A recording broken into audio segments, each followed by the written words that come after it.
You know, I can't get anything done by myself. I have to have great relationships with the business community, the not-for-profit community, the faith-based community, and not only partnerships, but people who actually step up to lead.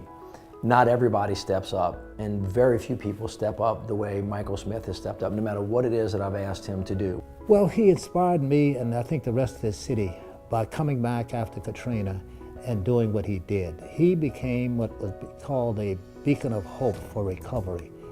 Inspired most of us to say, well, we can do this. We may be on our knees, but we're not on our back.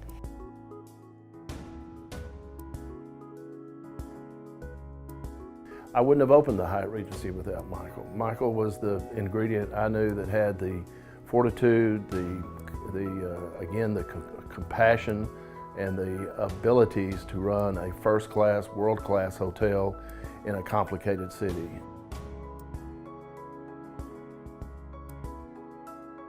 The nation saw the blown-out windows in this particular building, and Michael was one of the people that never left, not ever.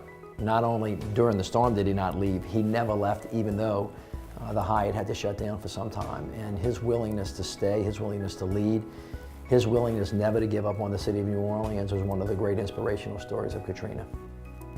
The Make It Right Foundation was the culmination of many years of certainly work, of determination, of persistence for Michael.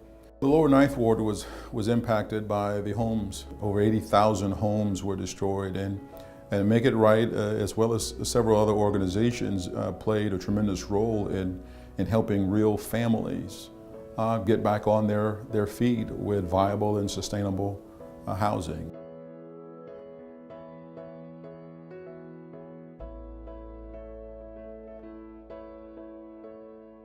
You don't become the leader of the Hyatt Regency New Orleans by chance.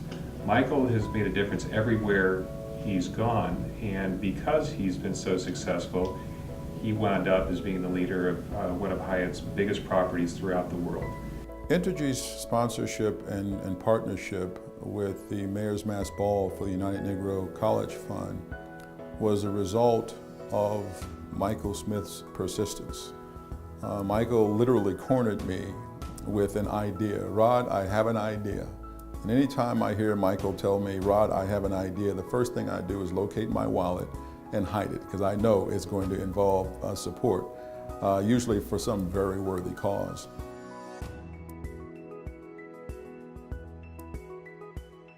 We've all looked at his systems and looked at education in a different way. It's good to say, well, we educate people from kindergarten to high school. But in this day and age, you've got to take another step. And that other steps all go as far as you can go. And if you don't have the money, hopefully somebody will help you. And that's what Michael did.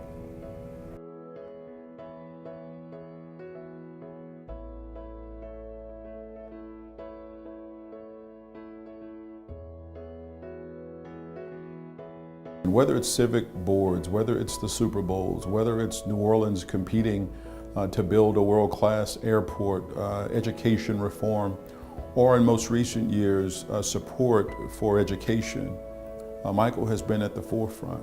And the best example that Michael gives is the one that he leads day in and day out.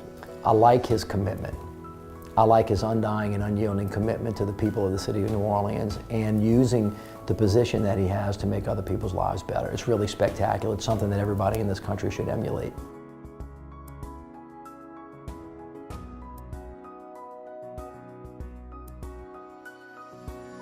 I call him one of my heroes. I think he is a hero of recovery, and the past in terms of what he has done in his field as a hotelier, unbelievable. Any narrative about the future of New Orleans and New Orleans Renaissance and recovery from Katrina, that Michael and the story of Michael Smith and the Hyatt will have to be a chapter in that story.